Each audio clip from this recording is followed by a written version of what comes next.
Hi, so a little while back I was walking by this creek that had flooded recently, and I found this deer skull kind of eerily in a puddle by the edge of the creek. And I thought it was pretty cool.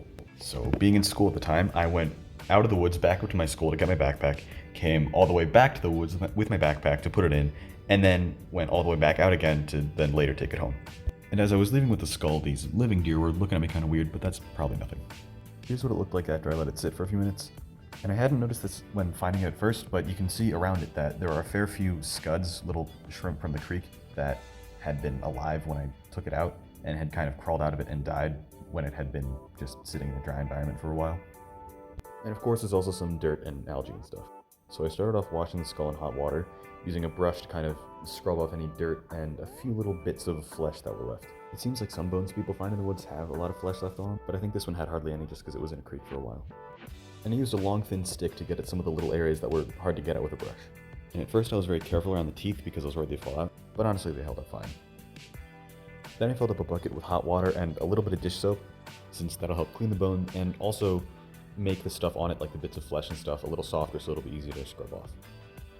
Also, by the way, I'm not like experienced in this or anything. I'm just sort of following what people on the internet say, so I'm gonna link some tutorials and stuff in the description. So, after the skull had been soaking for a few hours, it was already noticeable that stuff was coming off more easily.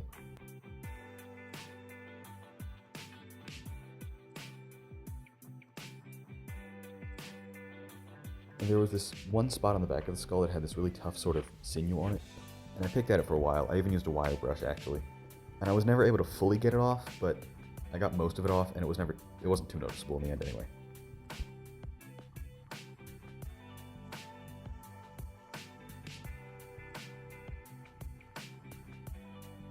Then I found a bowl of about the right size, and I filled it with hydrogen peroxide up to the point where the skull would be fully submerged.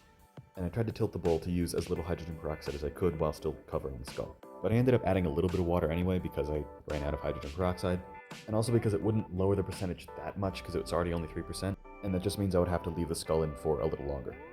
And I covered it with a cloth to make sure it didn't get any sunlight, because if you just leave hydrogen peroxide exposed to sunlight, specifically the UV rays, it'll just decompose down to water, so it's good to keep it covered up.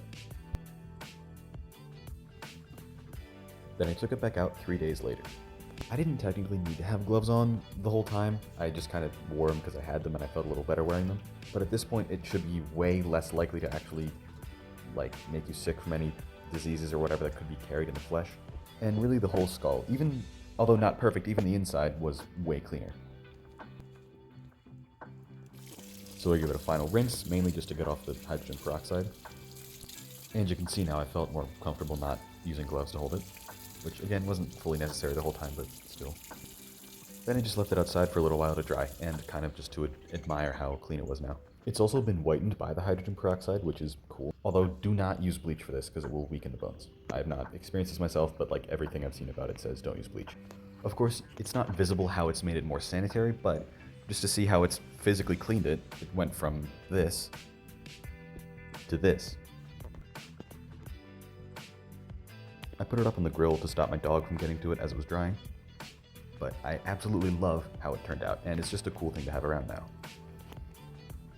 So yeah, I'm impressed by how well this works, and you should look in the description to see the things that I basically copied this method from. Thanks, bye.